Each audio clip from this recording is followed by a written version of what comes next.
Hello, I'm Paul Hendler from Stellenbosch Transparency. Today we're going to look at homelessness in the residential area of Cloetesville. There is a need for housing amongst Stellenbosch's poor working class communities. Indications of this need are the numbers of informal structures. A further indication is the number of overcrowded formal dwelling units. In a 2009 study, I estimated that there were then 7,643 informal structures in the municipal area and about 9,000 overcrowded units. In both categories, I estimated a further growth in the backlog of some 7,718 units over 20 years. Accordingly, by the year 2028, there would be an effective backlog of 24,361 units. The municipality provides at most several hundred units per annum, whereas there is a need for thousands of houses to be built each year.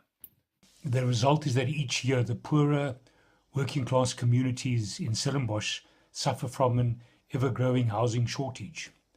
As was the case under apartheid, homelessness and overcrowding is a constant reality for mainly black households in Stellenbosch. In the absence of municipal provided housing, these households take independent initiative to provide their own shelter. One way of doing this is through erecting informal structures. In Cloetesville, a previously segregated township for people classified as coloured, households have installed wooden wendyhouses on their properties to provide more living space for members of their households as well as for renting to other homeless people. Recently, the Stellenbosch municipality took action against these households. They are starting to fine them for erecting these wendy houses without approved plans. Ironically, in doing this, the municipality is penalising households that are providing shelter to meet a desperate need, a task arguably that is the proper function of the municipality. Recently, Stellenbosch Transparency went on a search to identify some of the many homeless families that are suffering in Cloetesville. And it's fine, it's managed to claim the look, as I said, this is Adams, right? And this is you can understand this is the Scully Adams Walter's brother. This is a situation when last year when the municipality issued them with court papers to say that they have illegal structures as backyard dwellers. They erect illegal wendy houses which they didn't have plans for, right? Then they were taken to the municipal court, and then they were then told that they must have plans drawn up. Is that correct, Mrs. Adams? Yeah. You know, and how long have you been staying here at the back of this in the wendy house, Scully? 20 years. 20 years. Yes. No? And the other one, Mrs. Adams, there's another two. The other one is how long? 15 years. 15 years. The sister, and my son 3 years. 3 years, right? And they, you know, and in this area, yeah, there's, you know, of other people that also had to put in plans. No. Yeah. Only you people that was targeted by the municipality. You see, and I mean, this is now an example where people, you know, the family put his brother and his sister and their son to stay because there isn't houses being built, you know, and now people are forced to put up plans, you know, and this is in contrast on the other area that I've shown you there by the meal store where those guys are erecting the fences and they're not taken to court for not even encroaching, for putting up fences, you know, without building plans because they couldn't be allowed to put up fences, you know. But I mean, I will show you now next door here. We'll take a walk and then you can see almost every yard has got a backyard development.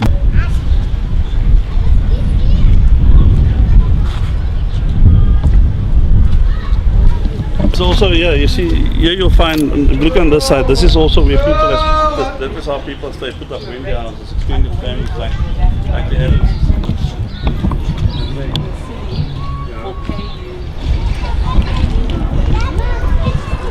And Mike, if you look here, you know, I mean, here you'll find this is what the area that they call the steps, where those flats are, right?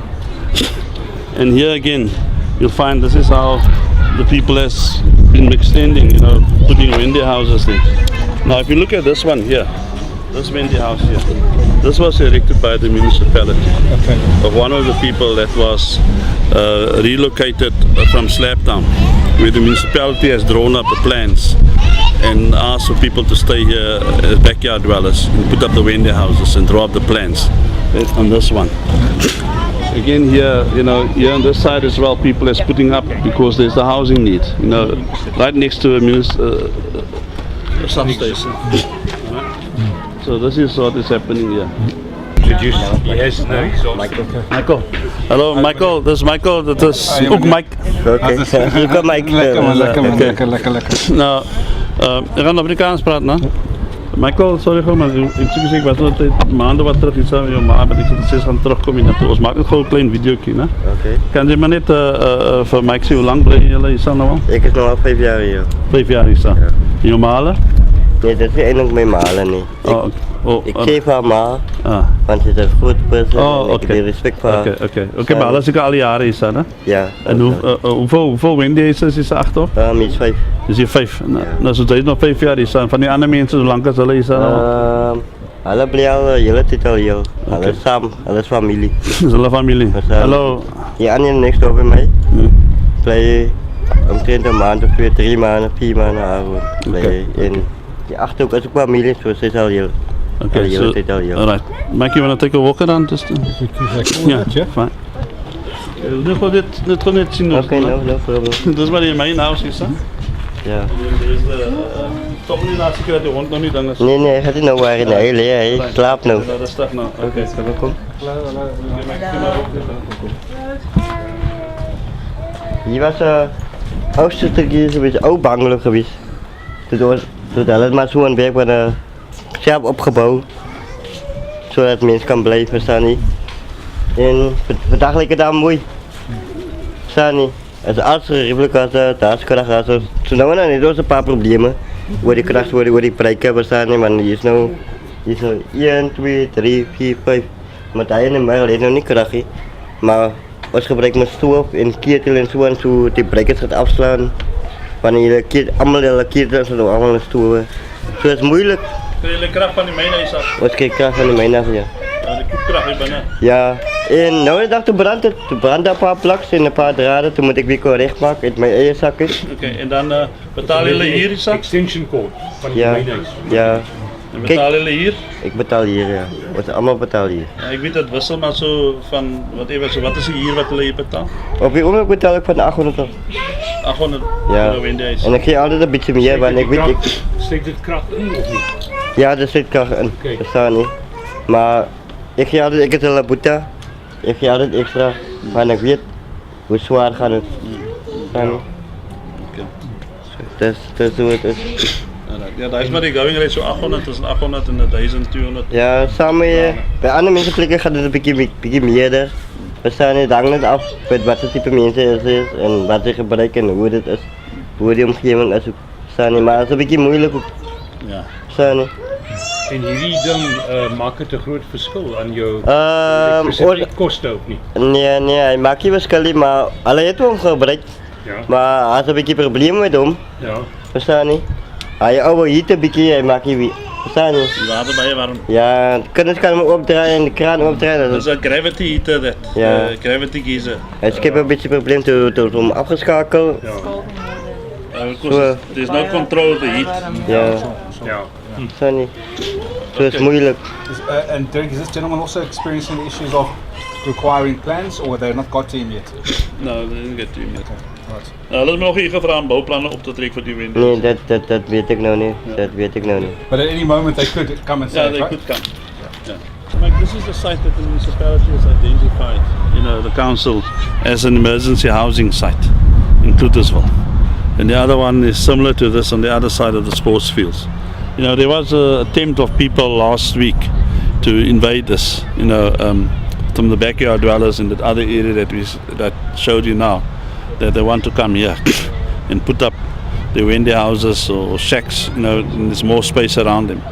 But the municipality has identified it as a site for emergency housing, so it's just a matter of now making that the reality, because I think most of those people are staying there in emergency circumstances. As we've said, in the one site there's 5 wendy houses, And one of the things that those people are raising, which those guys were telling you, is they're paying 800 Rand a month stand for renting the space there for the Wendy houses. Where if they're here, then they will get municipal services, water, sanitation, refuse removal, and they'll be able to get prepaid meters in their Wendy's. It'll be much better living conditions, than staying as rats on top of one another in those other conditions. What kind of ETA or what kind of time span? Look, I don't know, but I mean, in other words, it's like they've done at Kreefgat. I mean, they've quickly done that thing up there within a month. They put in services and cleared the site, with the deal with Blauwklippen. How quick did it happen? So to put in water. There's mobile toilets that they put. I mean, Eskom went to put up electricity. Here is the municipality that will supply electricity. So what I'm saying, if they were so quick within a month to accommodate Blauwklippen and Kreefgat, then they can do it. How quickly have they done within a month? They put up the cameras and whatever there at the back of the Mealsoort in Bremer Park. They've done it within a month. So they can do this. If they within a month, they could spend millions for boreholes, for water emergencies, on a point contract.